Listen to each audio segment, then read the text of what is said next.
morning, everybody. So I'd like to introduce you to panel 1 on energy poverty research in Portugal.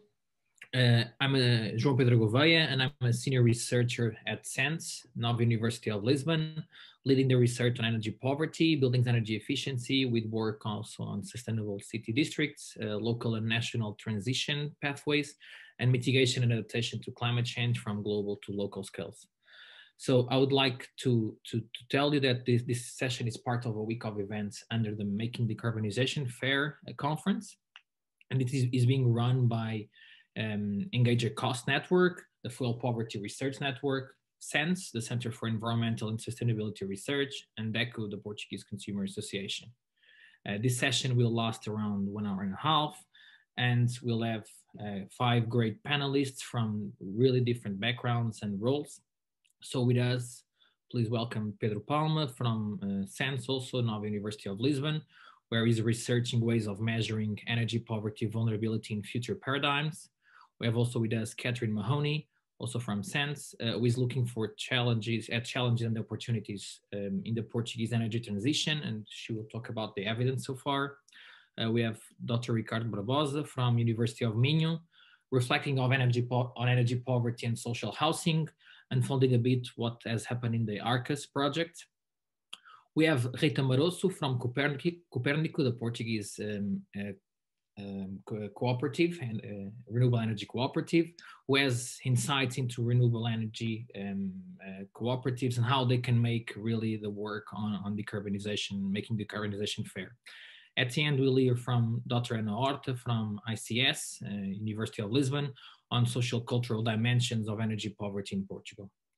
So this panel will address the energy poverty research in Portugal, and we'll be having a short introductory presentation on the topic from me, addressing and setting the scene for the context of the Portuguese research and problem in the country.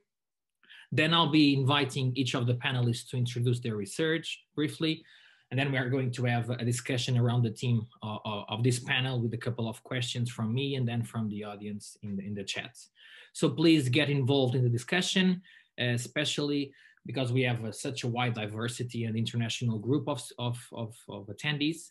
So I ask people to reach out to Wova platform and use the Q&A box on the right-hand side of the screen.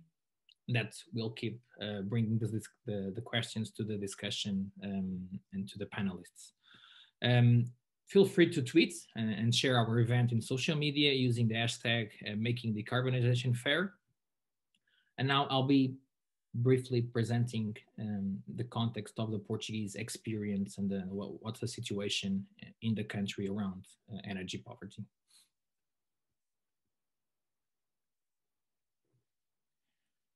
So since we have a really wide audience, it's important to frame the country within the energy poverty context, not only at the national scale, but also comparing it to different European countries. So Portugal is the 5th country with the largest percentage of population affected by the inability to maintain their houses adequately warm in the winter. So around 20% of the population. From latest indicators available, we had almost 36% of the population living in accommodations not comfortably cold in the summers, showing this dual vulnerability of the region. Then this is really important and one of the major energy poverty drivers, energy efficiency of homes. So Portugal has 27% of the dwellings with a leaking roof, damp walls, floors, or foundations in windows and floors. So this is a structural problem, and this is linked also to 70% of the homes currently certified have only FC or less energy performance class. So this is really framing the context and how Portugal is so vulnerable to energy poverty derived by the energy efficiency of its buildings. Nevertheless, we know also that from a combination of indicators, we can say that 30% of the population is potentially under energy poverty. We don't have for sure the numbers together, but this is especially related to heating and cooling, space heating and cooling vulnerability. Portugal, being located in Southern Europe, is also targeted as one of the most likely climate impacted regions, so increased vulnerability in the future. With increased expectations of solar energy integration in rooftops and utility scale, this might have potential effects on household energy consumption profiles throughout the day, as well as together with high cost of energy for families. So in 2019, electricity and natural gas prices, with all the taxes included and accounting for the purchasing power parity, Portugal appears at the top of the countries with the higher energy prices. That said, and linking to the perspective of the other driver of energy poverty around income, in 2018, Portugal presented a Gini index of 32%, so being one of the European countries with the highest income inequality, well above the percentage of the European average. All this together, combined with the centralized, low-efficient climatization systems and low rates of ownership of cooling equipment, bring Portugal to a really extreme vulnerable condition. And this said, and in my view, there is a bottleneck between the need for increased energy services demand fulfillment, especially around space heating and cooling, with the targets set and the mandatory targets around the reduction of energy consumption through increased energy efficiency in the building stock and equipment. So overall, we can say that not exactly all people suffer from the same problems, but we can more or less give a number. So 3.7 million people in Portugal live in uncomfortable dwellings in the summer, around 2.5 have problems of mold and humidity in their dwellings, with 1.9 million people unable to comfortably heat their dwelling in the winter. This linked with 1.8 million people at risk of poverty. So this brings a high vulnerability in the country. For that reason, and understanding the different perspectives, we at SENSE started working at different layers of analysis on energy poverty for the last 5 to 6 years. First, we tried to look further to multiple scales, so from building analysis to a country analysis, and for that, we developed a high resolution energy poverty index to calculate and map energy poverty in the different Portuguese regions to better understand where might be the hotspots for local action. So we combine the vulnerability of buildings, the region climate data, and information coming from the statistics on energy consumption with socioeconomic indicators for understanding in which buildings do persons on energy poverty live, what are their energy needs for winter and summer, what is their really energy consumption, and what is their socioeconomic background. Linked to that, we also have been using big data for energy consumption analysis and energy poverty assessment, so integration of buildings performance certification and integration of smart meters data to better understand consumption patterns and consumers and their energy poverty. So currently in our assessments, we have been using 500,000 energy performance certificates. We have used smart meters to better understand active behavior for energy consumption for cooling and heating, and also better and especially look to regional differences of buildings characteristics and energy efficiency. So overall, our work at SENSE have been also to make this short and narrow connection with the local and national policies. So we have integrated our research at national local policies and plans, supporting city-level urban planning, regional climate change adaptation strategies, long-term decarbonization pathways as the Portuguese low carbon neutrality roadmap for 2050, and interlinks between energy poverty and positive energy districts analysis.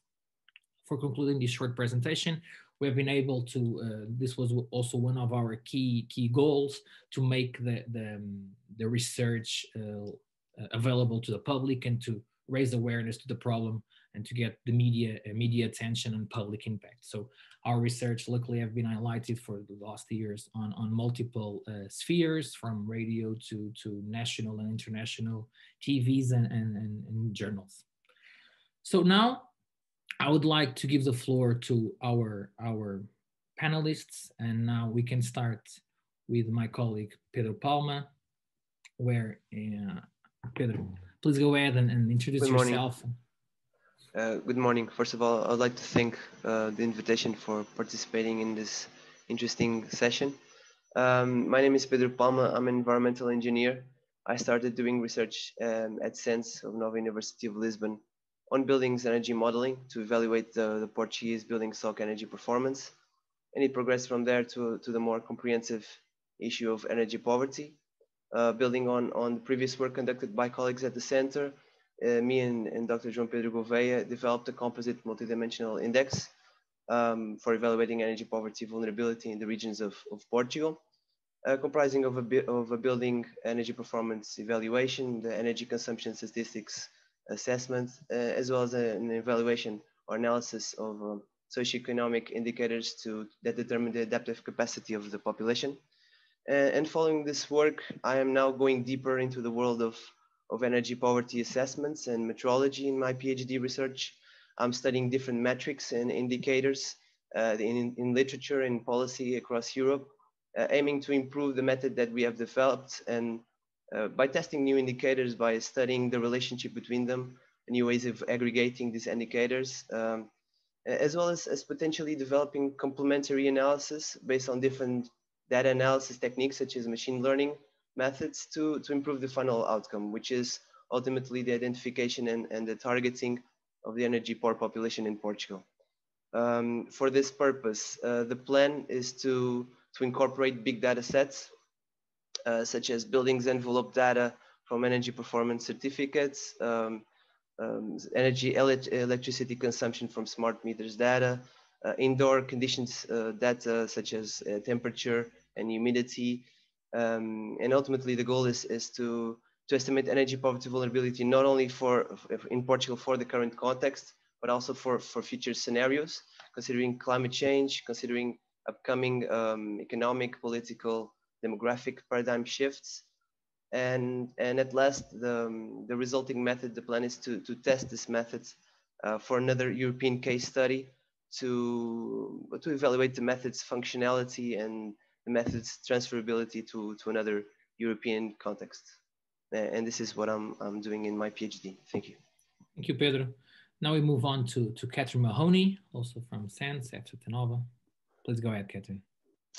Just to say thank you for the invitation to participate today, and it's great to see that we have a lot of participants interested in the session.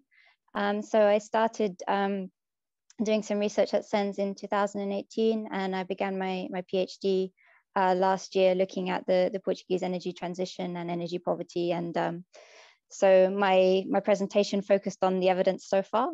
And really the point of the presentation that I wanted to make in line with the broader context of the context was to explore fairness in the energy transition in a country which has been acknowledged by the International Energy Agency for its progress in the implementation of the energy transition, but where we see some gaps at consumer level, for example, regarding concerns about energy price increases in the future, to the extent which the International Energy Agency has suggested a careful scheduling and management of renewables deployment to manage potential energy price increases due to decreased demand as the energy transition gets underway. And just to build a little bit on the information I gave during the presentation. So Portugal, and also as the minister said earlier, is very keen to lead the way in the energy transition, and its progress has been impressive, particularly given that Portugal suffered quite severely during the 2008 economic recession. And between 2005 and 2017, the incorporation of renewables in Portugal has increased from 19.5 to 28.1%. And in March 2018, Portugal produced more energy from renewables than it consumed. But we see a bit of a disconnect between these impressive statistics and the lived experience on the ground. So at the beginning of this year, there was a cold snap in Portugal, during which the government issued a warning about an increased risk of mortality and recommended maintaining indoor temperatures of 19 to 20 degrees. But as João and Pedro's work has demonstrated in the past, in fact, there's a widespread inability for for many Portuguese citizens to maintain adequate temperatures during the winter or the summer periods. And then the concerns about energy prices that I mentioned are inconsistent with reported economic savings due to the increased uptake of renewables of 1,268 million on fossil fuel imports and 191 million euros on CO2 emission savings. And then finally, I'd just like to make the point that the stakeholder analysis that we conducted and we introduced in the presentation showed that businesses have a key stake in the Portuguese energy transition, and this group mainly consisted of energy companies and also sustainable architecture and retrofit firms. But it's less clear that the interest of these highly influential groups is aligned really with the reduction of energy poverty and the needs of vulnerable consumers. So this is an area that we'd like to explore further in the future. And to get a better idea of how we can manage these disconnects identified so far. Thank you very much. Thank you, Catherine. So now we'll have Ricardo. Please introduce yourself and your research. Thank you. Oh, thank you for the invitation. My name is Ricardo Baraz. I work in the civil engineering department at the University of Minho. And of course, we have a obvious strong research focus on buildings. And one of the dimensions we currently investigating is the problem of energy poverty in the context of social housing. And we are studying this problem in 3 national contexts: France, Portugal, and Spain. Of course, there is a confluence of factors that potentiates energy poverty situations in this type of contexts. Such as no or low income and dwellings with a very low energy efficiency, which is of interest to study, of course. So in the scope of the ARCOS project, we aim, that I presented, we aim, amongst other things, to integrate energy poverty in the evaluation of the social housing renovation interventions. And in that context, we developed a methodology to understand the relation between cost effectiveness of renovation measures and energy poverty alleviation. And we believe that this approach can be useful for decision makers regarding the type of measures to be implemented in these settings, for instance. So yeah, thanks. Thank you, Ricardo. Rita, go ahead with the work of Copernic. Okay, so first of all, I'd like to thank for the invitation in name of Copernic. It's a pleasure for us to be here today to present our work. So first of all, my name is Rita Maroso. I'm a project developer at Copernic. Copernic is the first renewable energy cooperative in Portugal. And we started our work by bringing citizens together to invest in renewable energy, so more renewable energy could be present on the Portuguese network grid, and the possibility that those types of investments in renewable energy would conduce to more decentralized production in terms of solar PV.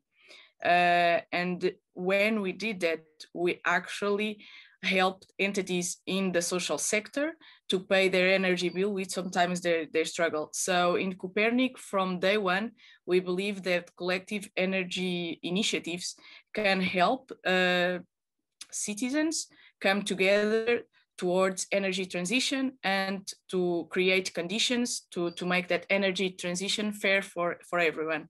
Right now, we have Compile and Power Poor projects, which I'm in charge of, where in Compile we study how can we make energy communities be a reality in Portugal at the first glance. And that work has enabled us to right now in Power Poor, which is a project that aims to tackle energy poverty here in Portugal.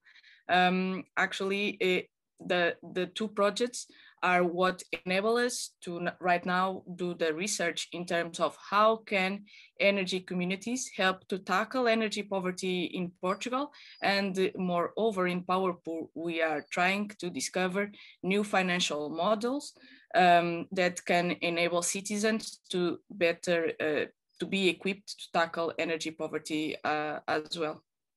And that's about it. Thanks. Thank you, Rita. Go ahead, Anna. Thank you very much. Good morning, everyone.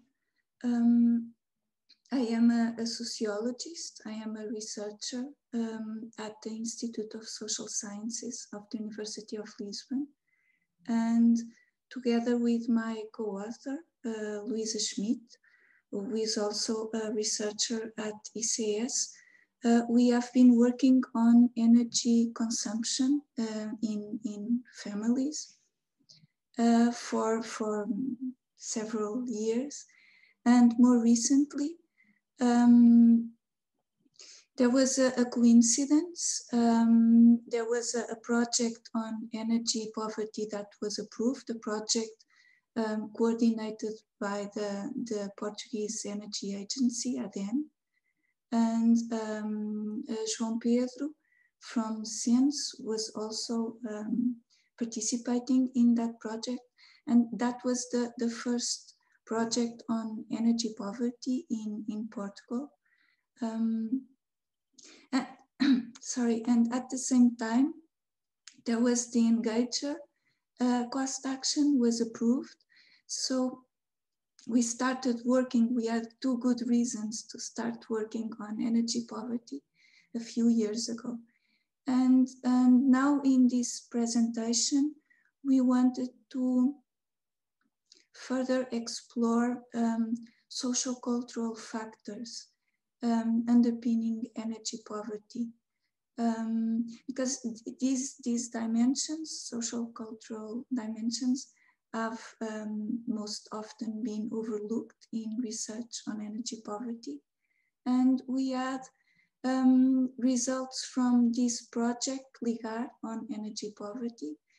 We conducted 100 interviews throughout the country, so that is a very good number of interviews.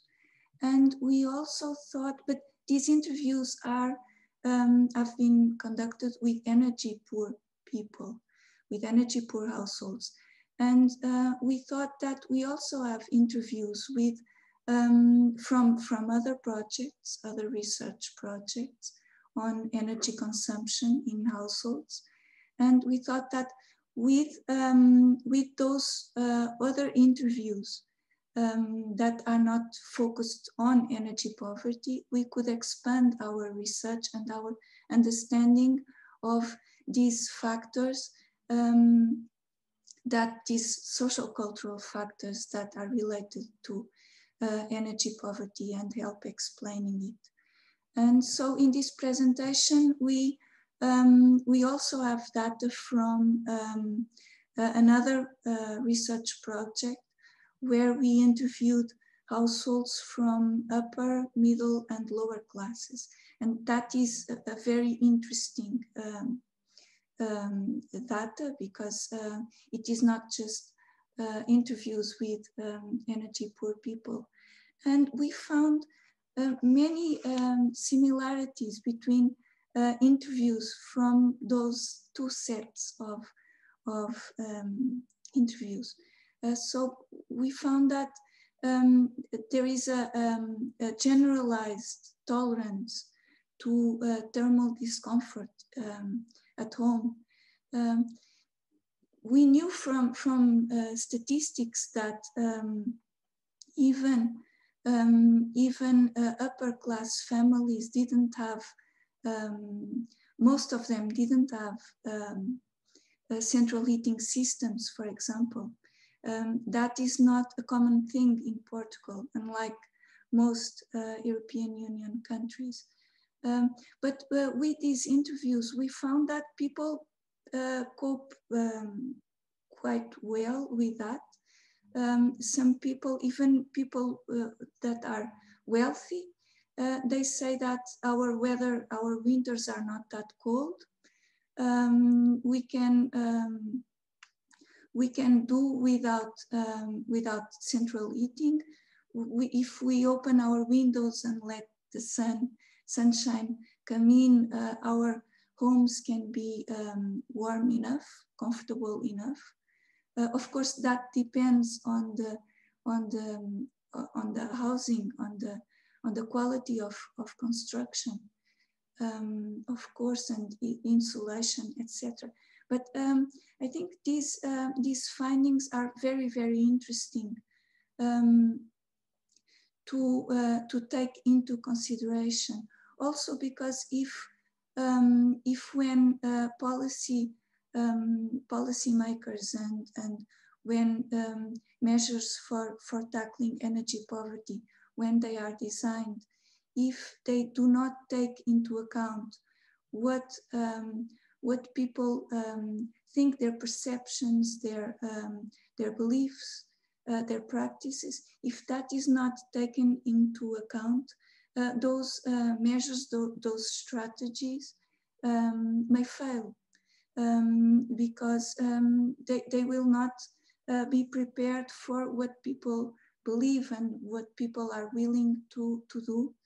And so we thought it is really important to have in mind that social cultural factors should be considered when trying to understand and trying to tackle energy poverty. Thank you, Anna. Now, maybe I'll start with the question for Pedro, and hopefully you were able to get the chance to see his presentation. And Pedro, as you mentioned in your presentation, there is still a large discussion, and as we know it, on how to measure energy poverty. So this is not a problem of Portugal. It's a European problem still. I would say that first for characterizing the problem, knowing how many people we have under energy poverty, but also afterward, I think for me this is really critical to measure and monitor the impact of measures that the governments can put in place. Because if you don't have a valuable measure and scheme of indicators or monitoring, then it will be difficult to track how we are progressing, right? So from my perspective, what we are seeing on the energy poverty mitigation strategies throughout European countries is, let's say, mainly they are relying on the proxy energy poverty indicators derived from the EU SILC, so the Statistics on Income and Living Condition that I presented also on my brief talk. But what do you think is being missed? So I know your work is on the multidimensional perspective and evaluation. What we are missing with using the single indicators, or how a multidimensional evaluation can be better or worse than the existing structure of knowledge? Thank you for the question, Jean. When we look at energy poverty metrics, I mean, there's a variety of indicators that can be classified according to different aspects, such as their objectiveness or subjectiveness, the object of measurement. It can be like the causes, the drivers, the outcomes, the comparability, robustness, even the data availability. This is, like you said, this is subject of considerable discussion in the research arena. There is not a consensus on how to measure energy poverty. And when we look at the European Union's survey on income and living conditions indicators, they report on the self-experience of the population. Namely, if the population feels cool at home, if they have arrears on utility bills, if their homes are deteriorating, and all of these are consequences or symptoms of energy poverty. And in my opinion, to understand and study a problem, whatever it is, I mean, it's necessary not only to look at the symptoms or the consequences, but also to evaluate the causes and the drivers that determine it. And this is why the EU SILC provides, I'd say, a limited depiction of the problem. Of course, they are important and they offer some advantages. There are simple indicators to collect. They enable an easy comparison between countries. But if we look at the multidimensional evaluations, they enable the integration of a wider variety of indicators. So they can contribute to a more comprehensive and nuanced evaluation of energy poverty. In other words, they can paint a more complete picture of the whole context surrounding energy poverty. Also, they have some advantages. They can be adaptable and flexible. As we know, energy poverty has different expressions across different geographical contexts. So this multidimensional indicators or this multidimensional metrics can be flexible in a way that they can integrate different indicators. They can give different weights to indicators, and in this way they can portray different setting of characteristics, which again change again with the geographical context. Now there's different kinds of multidimensional indicators. Some might do this with more successfully, others perhaps no. And this is also what I'm focusing on my PhD. I'm trying to, for Portugal, I'm trying to discern what are the most relevant indicators, what are the redundant ones. But I mean, multidimensional indicators also have their shortcomings. There's not a panacea. I mean, the multidimensional approaches, the main problem would be potentially the data availability, because the more indicators they include, the harder it is to find the necessary data or the reliable data. And this is the reason why they are hard to transfer to other contexts. They are hard to compare. This diversity of data makes it difficult to do it. So oftentimes this necessary data is only available for a very specific context. So they result in very specific case studies whose insights are difficult to extrapolate for wider contexts. So I would say that data availability is definitely the main factor in order to bridge the gap between national contexts and the regional, more detailed assessments. And I think I would say that's not only national governments, but regional and local governments have a role, and also non-governmental organizations can have an important role in this sense, not only in supporting the vulnerable population, but also in actively collecting data for, especially if it's a collective effort in all institutions, in order to better target and better evaluate energy poverty at higher geographical scale, I would say, resolution. Yeah. Thank you, Pedro. No, yeah, indeed, I think that it's a big problem. So everybody that works on research on different topics always mention that data availability is a real concern. But I was wondering the links and the need for this connection between research and policy, rights for implementation of strategies. Also, the government has to rely on relevant indicators and where they can collect the data. So for me, was really interesting to hear on the plenary session, Maria João Rodrigues mentioning the data collection needs also coming from Lisbon and the needs for that. So I think there is the importance of data collection to whatever indicators we'll be using. So I think the role of European and national projects also come into play in this agenda of metrics and metrology of energy poverty.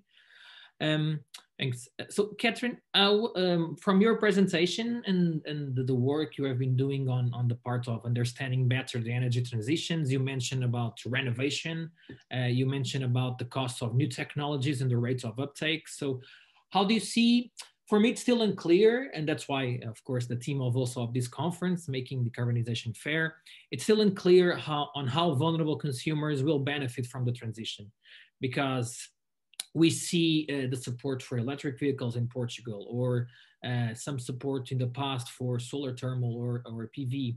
Recently, as the Deputy Minister of Energy mentioned, there was this scheme supporting renovation of buildings, but with a 70% refund. But of course, that didn't target the most vulnerable and energy poor consumers due to the lack of course, upfront money to invest. So how do you think, what can be the strategies for not leaving no one behind, right? And what are the key players? You touched a little bit on your first introduction, but what do you think are the critical players to play, to be involved on this energy poverty mitigation for the long run? Thank you for the questions. So I think starting with how not to leave anyone behind. I think as you pointed out, the key challenge for vulnerable consumers a lot of the time is cost and accessibility to renovation measures or to efficiency measures. And one of the key ambitions of the carbon neutrality roadmap is to increase the uptake of more efficient domestic appliances, so to a triple+ standard. And then there becomes the question of how affordable that is for the most vulnerable. And I think just to bring in a bit of knowledge from the UK, where I also have some experience, and also the energy poverty debate is relatively developed. We can see that similar schemes in the UK have shown that a lot of the time vulnerable consumers are unwilling to take on debts, or they're ineligible to borrow money for efficiency measures. So I think that financial assistance that's made available to particularly vulnerable consumers needs either to be interest-free or even to the degree that it's subsidized to target the most vulnerable. So that's what I'd say on that one. And then thinking a bit about the key players in the energy transition, our research showed that businesses and energy companies and retrofit firms were extremely important. But I think what our research also highlighted was that the influence of government in the core group of stakeholders was relatively small. So they only made up 5.6% of the core group of stakeholders. And I think that often governments and municipalities know their communities very well. And also the Covenant of Mayors has shown that has placed the responsibility for mitigating energy poverty on municipalities. And so I think we need to harness some of the local knowledge that local government departments and municipalities have in order to target energy poverty more effectively in the Portuguese case. So thank you. Thank you, Catherine. Just to link your work, your previous research also with Pedro's on the energy poverty metrics and the potential replication of energy poverty index. Last year, you have published a work called This United Kingdom, where you look deeper to the different regions of the UK. Maybe you can tell us a bit on that and how the diversity within the UK can bring an example or not, a positive practice, a good practice or a problem to this understanding of a potential common assessment throughout Europe of energy poverty. Yeah, sure. So I think what is interesting in the UK, or at least for me, was that I didn't realize until I started researching that paper that in fact in Scotland, Northern Ireland and Wales, they still use the 10% indicator to measure energy poverty, but in England, they use the low income, high costs measure. And I think for me, it was really interesting that in the same country that these different measures of energy poverty were being used, and that there was no, and that the government literature says that you cannot directly compare energy poverty between different UK countries. And I think for me, I can understand that there are very specific different contexts in the different countries. For example, in Scotland, some of the island communities are very, very remote and very rural, and the manifestation of energy poverty there will be completely different to large metropolitan areas such as London and Manchester, for example. But I still think that overall that this must have an impact on the allocation of resources, because if you're unable to directly compare the levels of energy poverty in the countries, then how can you decide how to allocate funding? And so I think thinking about metrics and Pedro's work, I think that although it is important to reflect local or regional context, at least in the metrics, I think that we need to work towards metrics which can, at least on some levels, be compared to be more constructive. And maybe in a broader European context, this also is something that's important, that we understand where we're allocating resources and is it really going to the most vulnerable regions first. So yeah, that's my answer to that one.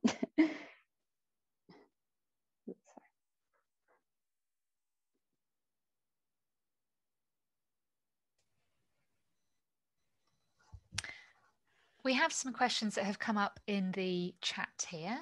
Joao Pedro has just rejoined. Yeah, sorry, the connection, I lost the connection. That's the problem with having 3 children with classes at home, probably.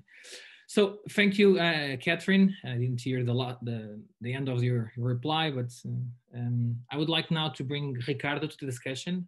So Ricardo, on your presentation and your analysis, you covered the parts of social housing and understanding the work you have been doing also on Arcas to Web projects. But don't you think, and you target a lot, your discussion is targeted to the buildings fabric, so the energy efficiency improvement of the social housing stock. And as I see it, this is really key. But don't you think that for a comprehensive assessment and for energy poverty mitigation, renewable energy integration is also a key factor? So how do you see this balance between targeting the energy efficiency of the buildings with insulation and windows replacement and so on, reducing the energy needs, to the integration of renewable energy? Oh, thank you for the question.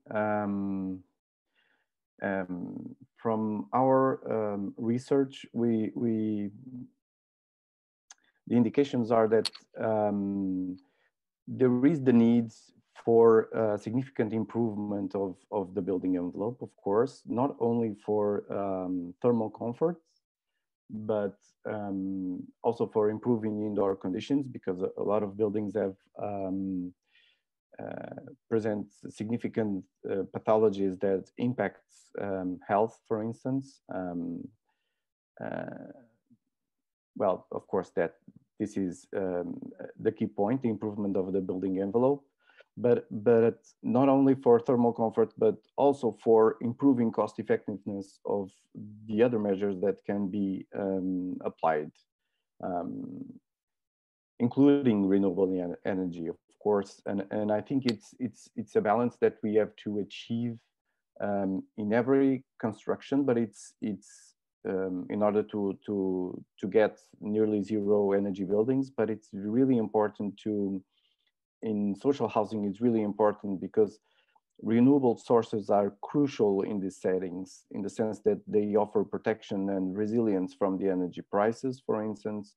And of course, energy communities can offer significant advantages.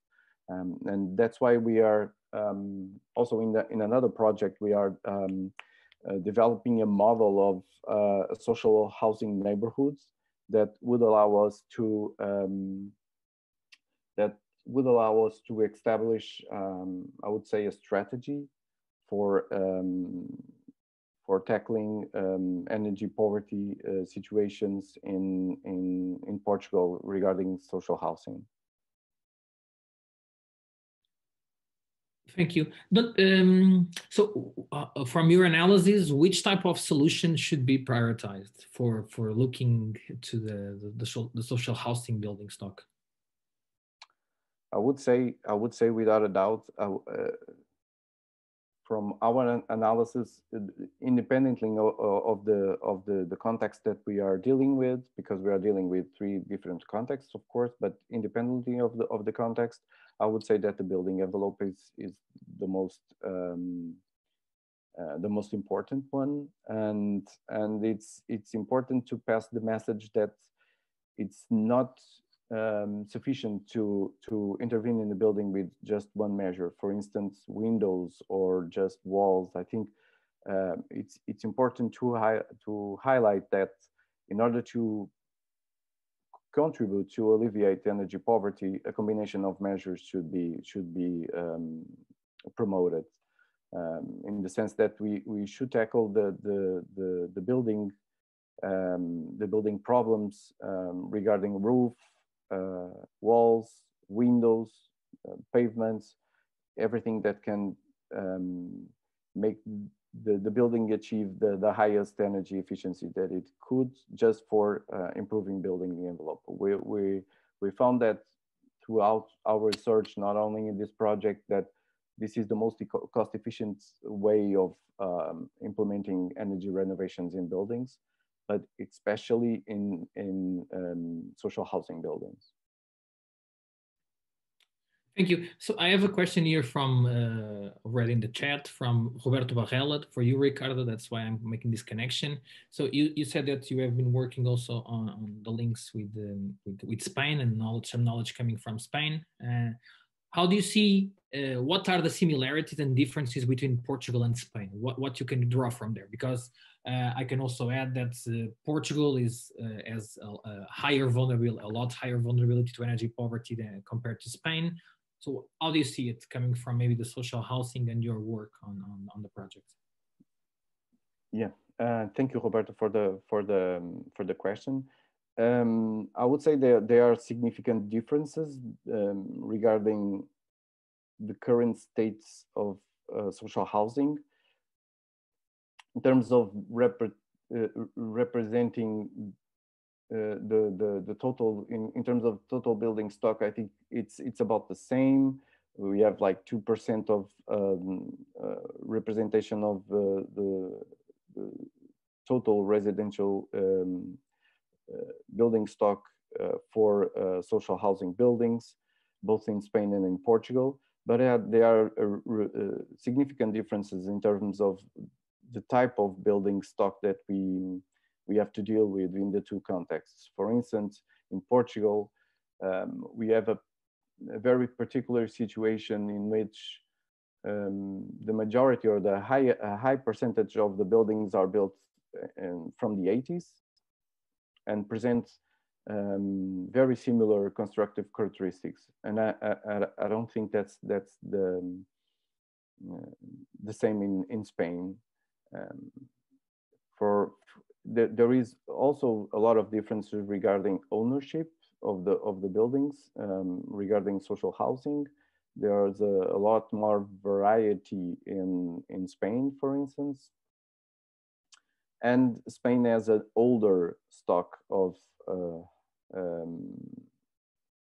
social housing buildings, so coming from the 60s, I believe. So there is, I think, one of the similar.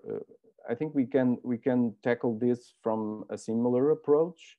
That is what we are envisioning for the Arcos projects, for instance. That you should tackle the building envelope first, then try to combine it with renewable energies, and then implement the systems. Because we found that there is a lot of resistance regarding the use of systems in this kind of settings, both in Portugal, in Spain, and in France, from the building users, which would connect really well with ANA research, I would say, because the reason, the rationale is very cultural, I believe. And in our view, the perspective would be just to implement the systems in the cases where it's really needed, and try to improve the buildings as much as you can with the building envelope and renewable energy. Thank you, Ricardo. Now I have a question for Rita. So how do you see the role of energy cooperatives in supporting energy poverty mitigation? So maybe more specifically, how you see Copernic as the first and the major renewable energy cooperative in Portugal is looking ahead to this. So I know your involvement and your presentation in these two projects, but what are the plans? Okay, so in this type of project, of the PowerPoint that I was talking, yes, we are trying to develop the strategy that's been developed in the country, all the 8 countries, but in Portugal, we are seeing if that strategy could work, and also to collect data about energy poverty. But in the long term, Copernic is trying to develop what we are going to call low-cost loans for citizens. So a lot of the times we have our members or other citizens in Portugal calling us that they would like to have renewable energy sources, especially solar PV, on their rooftop to help them with their energy bill and their energy necessities in terms of consumption on their own homes. And most of the times why they are calling is because they don't have the means to fund themselves in order to have those types of systems. And they also believe that sometimes the systems that are in place in the market with other big players are not cost effective or cost a little bit more than they should. And when they call Copernic is to see if Copernic could finance them. And since we believe that collective energy initiatives and citizen engagement should be in the core of the energy transition as well, we are trying to develop this program where the members of the cooperative loan the money in order to other members with less possibilities to have renewable energy sources on their rooftops. And also we are trying to, and that's something that we are definitely going to try to do in Portugal, is to create energy communities where tackling energy poverty can also be a reality. Because I was really happy to see when Maria João told in the morning that in Lisbon, they want a surplus of energy communities to be to help those in energy poverty. But as the legislation in Portugal states right now, it's not actually possible to do it on the grounds, because it defines that the energy communities from day one has to have a strict coefficient of the division of the energy produced in the energy community.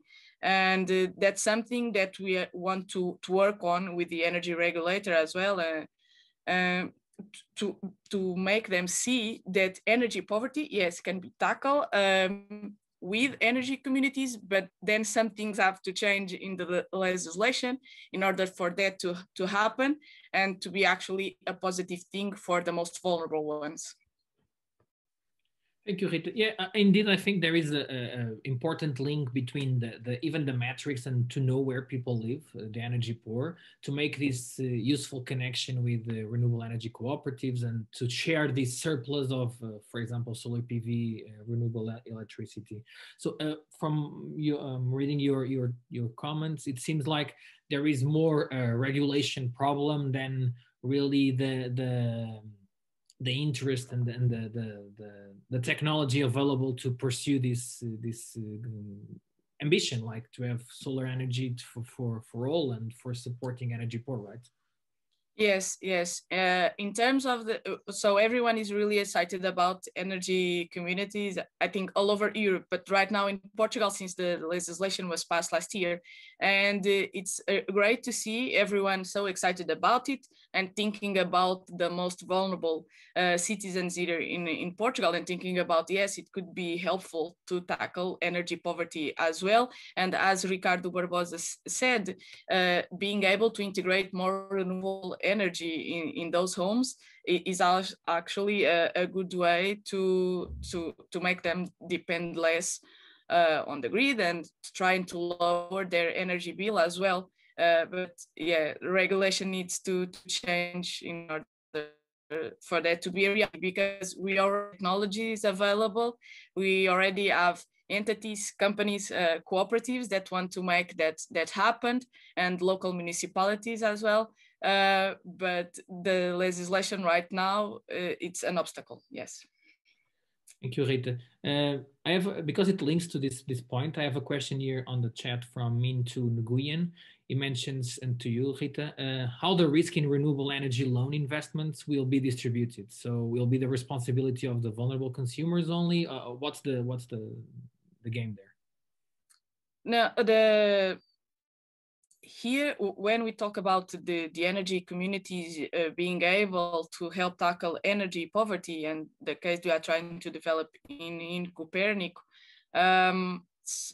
it's a little bit different, because in this case that we are trying to develop, obviously we have this legislation obstacle. So then we're just trying to have a little bit of the production toward energy poverty. But the rest would be for also the other citizens participating in that energy community. Right? But the idea was actually in the low cost loans would be to, when we in Copernic do also the other type of production projects, citizens invest in those projects as well. And the cooperative is the one guaranteeing that they will receive their money back.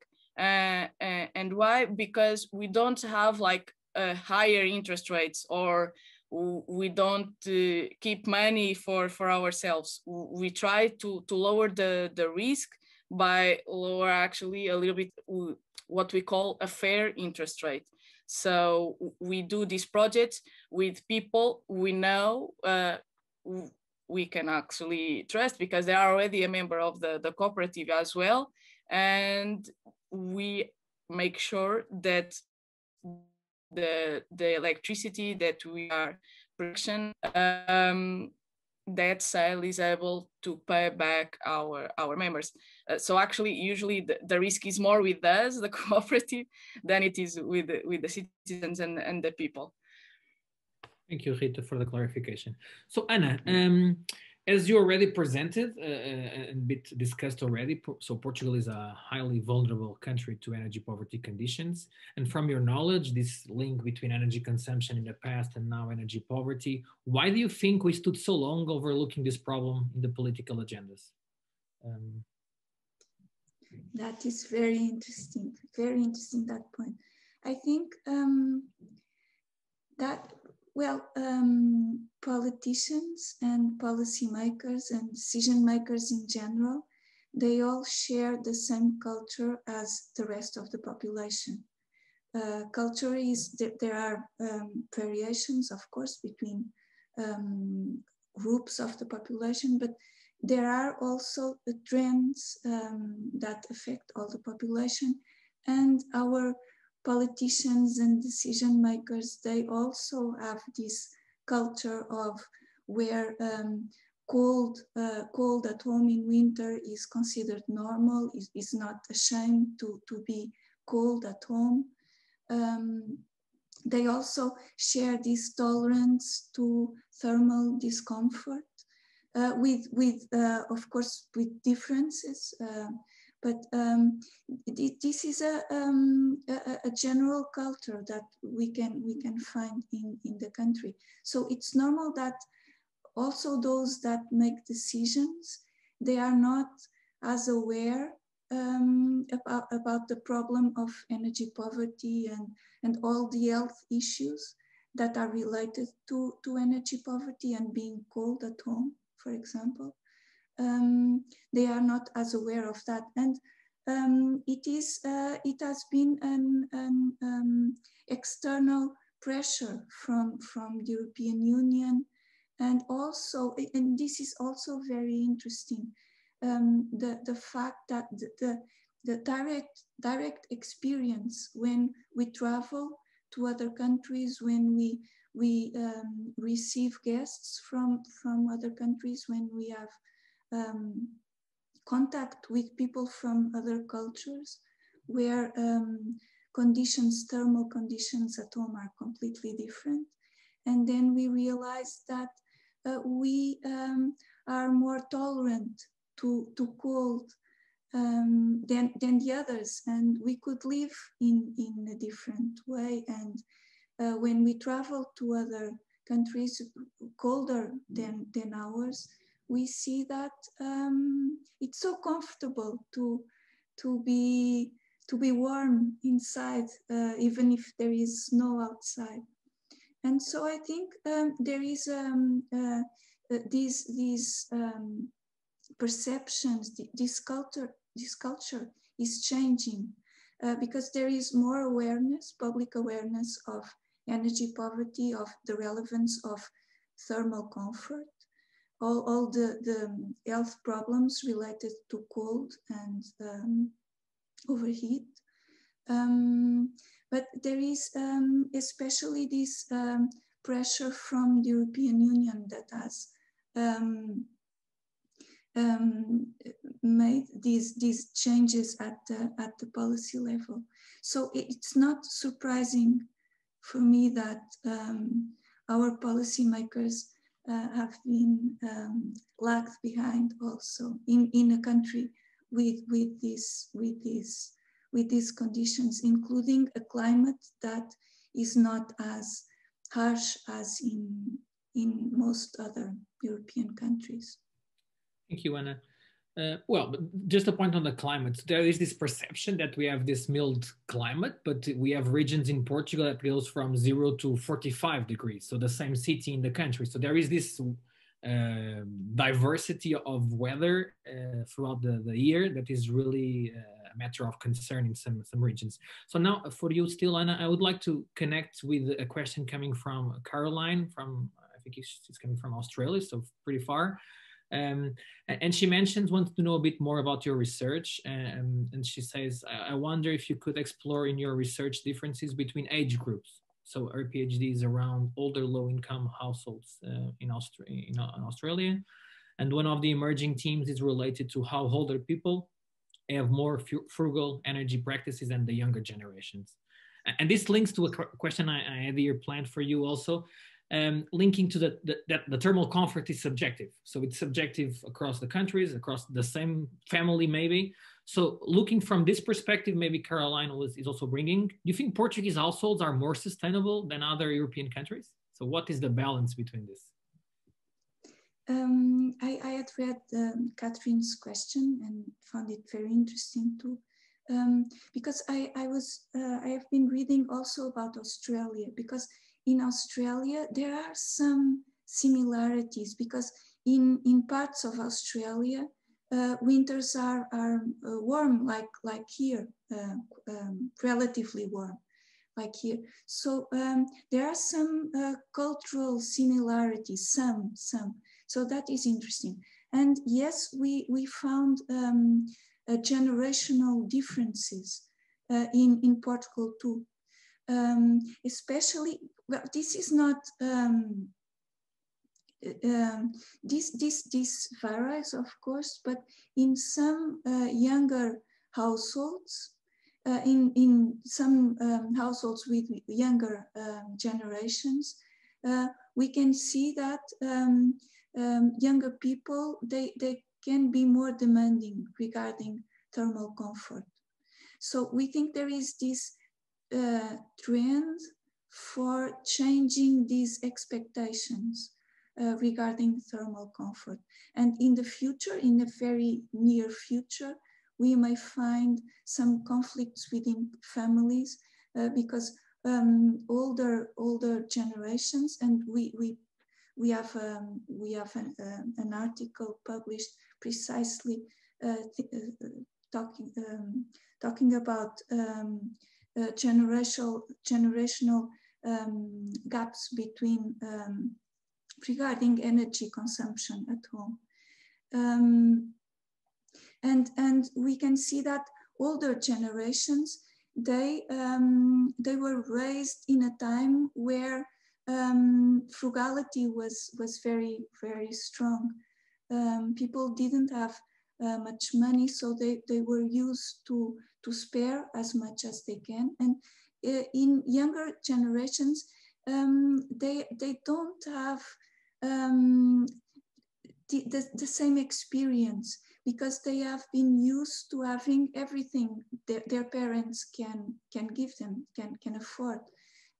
So younger generations on one hand have different expectations regarding what is a good life. And also there is this trend for demanding increasing thermal comfort. Also, regarding what you said, Jean-Pedro, regarding differences between different regions in the country, we found that in the LIGAR project, that it is precisely households in the north of the country where climate is more severe in the winter. They are better prepared. They use fireplaces in rural areas more often, for example, and even in urban areas, they have better insulation, for example. And that is very interesting because many of those people, they had been immigrants in other countries, in France, for example. So they had that experience of living in homes that had completely different thermal comforts. So when they come back when they came back to Portugal, they have insulated their homes, and that knowledge has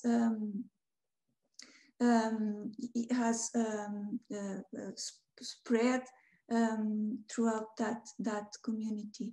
So, and that was very interesting to find. Thank you. Maybe I'll open this question to the other panelists. So, do you think Portugal problem, maybe not the bulk, but in some locations, is coping strategies, are sustainability practices, or what's going on here? What's happening in the country for the use of blankets and sweaters instead of turning our heats on? If anyone wants to comment on this. Well, I forgot that question. Sorry. Well, that is sustainable, right? If we use the minimum energy possible, that would be for regarding climate targets and etc. That would be the best. Perhaps, but then that is not enough, because we know how cold it is we Portuguese know how cold it is in our homes. So I think the most sustainable, I guess, would be to have programs like Ricardo was saying, programs for refurbishing and renovating homes that tackle everything, not just windows but windows, roofs, walls, etc. Everything, all forms of insulation. And I think the best, considering these social cultural issues, I think the best would be to invest in passive forms of achieving indoor thermal comfort, because there is a huge resistance to the use of what people say is artificial forms of energy, like electricity, electrical heaters, because people have the idea that electric heaters, for example, all sorts of heaters, are one of the major or the major source of energy consumption. So device of energy consumption. So there may be resistance if there are programs for tackling energy poverty that are based on installing heating equipments at home, for example. It is likely that people will not use those devices, even if they are very efficient. So the best would be to have passive ways of achieving indoor thermal comfort without using much energy. And I guess that would be the most sustainable. Thank you. And I'll give the floor to the other panelists, but just bringing a question from Miguel Sequeira that it's linked to this. It mentions, is it technically feasible to attain thermal comfort in all Portuguese households without raising the sector energy consumption? So how to go from the technical part to the realistic part? So this links to the question I was also posing. Maybe I'm seeing Ricardo, you want to comment and then? Yes, thank you. That's a very interesting question, because first of all, we would have to answer the question, what is thermal comfort? Because thermal comfort can be faced from several perspectives. If the question is related with the thermal limits that it's indicated by the thermal regulations, no, it's not possible to raise the standards to that level without increasing energy consumption, for sure. If you're thinking of the thermal comfort as a reasonable state of comfort that allows you to promote well-being and a physical balance regarding your regulatory system, yes, you can do it without increasing energy consumption.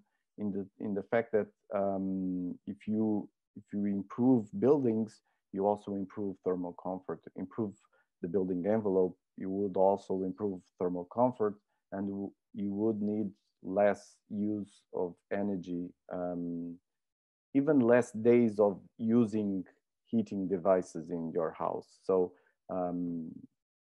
that's my take on that. Yeah. Can I add something? I mean, if we look at the thermal performance requirements for nearly zero energy buildings, if we had all the building stock at this level, maybe energy consumption that we would need would be minimal or small. I'm not saying it's possible not to increase consumption, but it would be possible to have low consumption levels, I would say, if we had the whole building stock at this level. But at the same time, if we look at the Portuguese building stock, we see that 70% of the building stock was built before any thermal regulation was in place. Also, 75% of the building stock is as a C or low energy performance energy certificates class. So there's it would be necessary like an extensive deep renovation of the building stock to achieve this level for the whole building stock. And this is where this is a theory is different from reality. We just completed a study where we on cost effectiveness of retrofit renovation measures, and we estimated a total of over 70,000 million euros of investment to bring the Portuguese building stock to this level. And as we know that the government will make available 300 million euros for in the plan for resilience and recovery for the residential building stock. So there's a gigantic gap. So it's not, again, it's short term. It's not feasible to bring the Portuguese building stock to this level. But I think there's things that we can do. We can improve policy schemes. We can do more targeted, more. We can increase the effectiveness of schemes. We can prioritize certain renovation measures. We can prioritize certain building types, and this way we can kind of boost the energy performance of buildings faster, I would say. So and this way improve thermal comfort, of course, which is a basic need. Yeah, what you are highlighting is the funding gap is as big as the thermal comfort gap, right? So exactly, yeah. Now, and I would like to add here for our international audience that in Portugal we have renovation rates extremely low. So the statistics come like 0.05% of the whole building stock per year is being renovated. So it is difficult to understand how to integrate this strategy of renovation and link to the renovation wave, the European renovation wave, the funding available, how to really transform the system and the main drivers of energy poverty under this structure. So we have medium-term 2030 and 2050 targets for improvement of energy efficiency, reduction of energy consumption, and integration of renewables. But it seems a bit far from the reality where we are renovating extremely low amounts of houses. We have no funding or poorly low funding available. How we can really transform the sector and to support the mitigation of energy poverty. So this is a discussion that will be clearly ongoing in the next years. How to feed and to provide knowledge and funding to this strategy. Okay. Rick, do you want to comment this or? Okay, we can go for another question, and another question coming from Onelia, specifically on the prices of housing in Portugal and the poor energy performance of buildings. We can really, and I totally agree, it can be a reflection of the energy efficiency illiteracy or the energy literacy around energy topics of the citizens, not really understanding the characteristics of a property and the value of having a high efficiency building stock. So the question was a bit on how urgent is to bring the knowledge to all citizens, including the wealthy classes and the agents of the market, so all the supply chain on renovation of buildings or other players, to include and to recognize the value of energy efficiency of the buildings. I think we started getting the understanding of the equipment, so now people are more understanding well the A plus refrigerators or ovens or so, but maybe in the housing they are not clearly seeing the value on investing, what can be the value throughout the use of the building. So how do you think we can bring this to the public attention and to increase the knowledge on energy and energy efficiency of the citizens? Maybe Rita, we can start with you because you discussed a bit this on your presentation as well, the knowledge and Yeah, in Copernic, we started, I think it was 2 years ago, what we called Talks with Energy, just to bring attention to the topic of energy efficiency. And then it was in another European project, but we extended them actually, and they were first and for our members, and then we extended them for the population in general, because we had members asking, oh, can I bring my cousin, my mother, someone else that I talked about, and they do have doubts about energy. And the conclusions that we draw from those talks with energy was that there is a lot of illiteracy, not just regarding energy performance in building, but all matters of energy in general. So most of the citizens in Portugal, they do not know how to read their energy bill. They do not comprehend what they pay for at the end of the month. They do know that's a value. Usually that value increases during the winter because we do make an extra effort to have our houses a little bit warmer in winter, or to fight the cold off, but not the same in the summer, at least from the experience of our members and the people that reach out to us. And that's why it's important, and that's one of the objectives in PowerPoor as well, is to bring the topic of energy poverty to the table. Obviously, because of the last cold wave, it's right now a hot topic here in Portugal and with the social media, but it wasn't talked that much 2 years ago, let's say like that. So it's important to actually capacitate citizens regarding all matters in terms of energy, not only explain to them what is energy poverty and what can be done to mitigate and alleviate energy poverty, but actually explain to them those concepts of energy performance buildings and energy as a basic knowledge as well. So yeah, it's very important.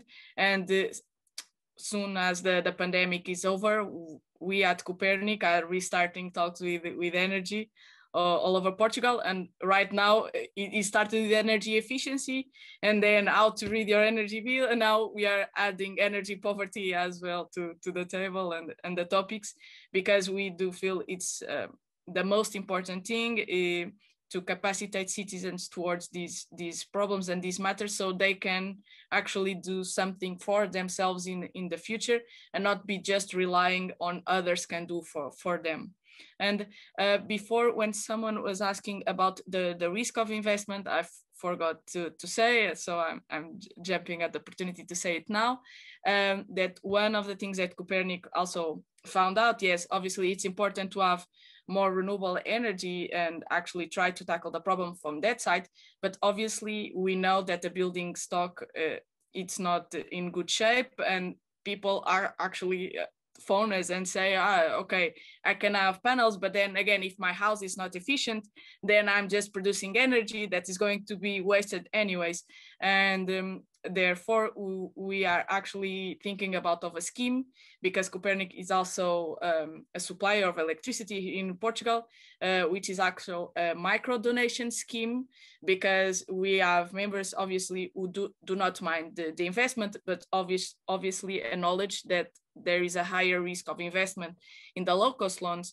And so if we have micro donations in the electricity bills of the members that we already have in Copernic, which are usually more aware of the energy problems here in Portugal and energy matters in hand, then with those micro donations, we can create a fund that can actually be applied not only to install more solar panels, but actually to localize the problems that can be solved in terms for our members that are in energy poverty regarding the renovation of their homes, or I don't know, it will be obviously analyzed case by case, but can also be an opportunity for other electricity suppliers to do the same here in Portugal, because if all of them had a fund like this, that could also be helpful to the ones identified in energy poverty here in Portugal.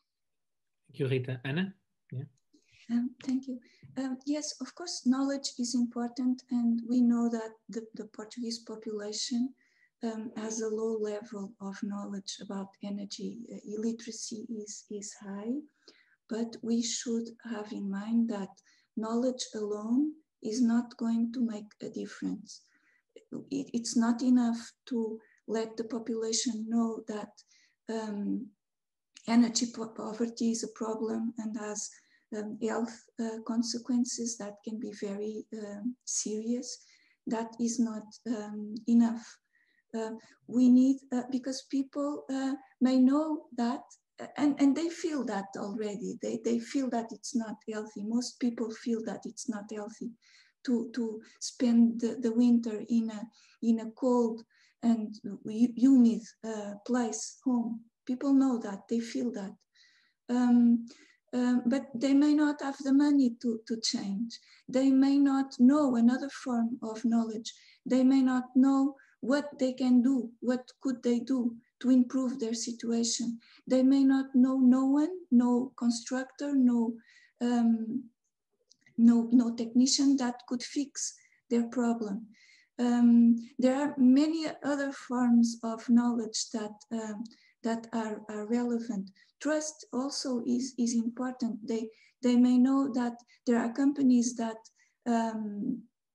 improve, make works in buildings so that to improve conditions inside, but they may not trust those agents, those companies. So there are many factors associated. I think knowledge would be very, very important in certain groups of the population, in some professional sectors, those who make decisions, in policymakers, for example. It's very, very, very important that they are aware of energy poverty and the impacts of energy poverty on the population, not just on the health of the population, but also on the economy, because if people are sick, they don't go to work, and that has consequences too. So politicians, those who build homes, architects, for example, architects should be very aware of these problems. I don't know if they are. Sometimes it seems that they have other concerns, more aesthetical, more, and not, maybe this is changing. And also, for example, health professionals. Health professionals, they know about the effects of cold on human bodies, but maybe they are not aware yet of the relation between living in a cold or hot home and those effects on the health of their patients. For example, the teachers in schools, maybe they should be very aware of that too, so they could do something in their schools, in their classrooms. And also very important, local authorities. Local authorities also can have a very important role, so they should be aware. So this, regarding the question of how can we do this, perhaps if we targeted these key groups, these key agents, that would be a start. Because if our aim is to target all the population, that may lead to higher energy bills in those homes who can afford that, or not, and then later, if they cannot afford it, that can lead to arrears. But many people will not be able to do anything about it. So what we have to do is to change their conditions. the way their housing conditions, for example. Thank you, Anna. So regarding that, just to mention that we have been, in the last semester of the 2020, we have developed a tool to really, as standing as an energy efficiency one-stop shop, a digital one, we called Green Renovation Menu, so Menu de Renovação Verde. It's available in Portuguese, where you can, understanding that we cannot only understand the problem and the drivers, but also trying to get to the solution throughout the supply chain, and this trying to get more knowledge into the different agents and stakeholders. So we developed this online tool that you can hear more on Wednesday from my colleague Miguel that will present it. So because we are kind of reaching the end of the session, I'll just want to have here two more questions from the audience. One for Catherine, coming from John Rolat. He mentions that, Catherine, you mentioned the potential for disconnect between the service delivery of partners and the end users, so specifically the fuel poor. So do you think this is because the delivery partners are profit driven, and by definition, the fuel poor are more likely to have less available capital to spend? As such, they are passed over for richer pickings by the delivery agents. Do you want to comment on this, Catherine? I think it's interesting too. Yes, I think it's a very valid question, and I think the challenge that we have is, as João was saying earlier, the renovation rate in Portugal is very low. So I think we don't have exactly hard evidence of this happening. But when I was doing the stakeholder analysis and looking at some of the literature from the delivery agents, there's very little in there or anything really about helping poor consumers or about subsidies towards retrofit measures or the like. And I think that the problem, the disconnect, really centers on the fact that many vulnerable consumers and performing retrofit in the households of vulnerable consumers is time consuming. There are issues around trust, but also other vulnerabilities in terms of health, etc. And I think that this is usually takes more time and is a more delicate process than engaging with someone who is relatively well informed and healthy. So I think that it is a challenge that I'd like to look more into in the Portuguese case, because I think it probably is happening, but at the moment I don't think we have strong evidence of that. So thank you for the question. Thank you, Catherine. So we had here a couple of more questions, but I invite the panelists and the speakers here to address them at the WUVA platform later in the day or the other days, because they are relevant and really interesting. I would like, again, to thank you, the speakers, to Pedro, Catherine, Ricardo, Rita, and Anna for the interesting discussion here. Also the audience, we have around 60 people attending, so really interesting, coming from not only Portugal as I see it, but also international audience. Thank you for your valuable questions and comments. And I encourage you all to go to and check the video gallery to watch again the presentations from these amazing speakers, and also from the presentations to the other sessions at the WUVA platform. Next in the afternoon, we'll have one more session from this conference, and tomorrow we also reconvene with a set of interesting discussions. Thank you very much, and see you in the future.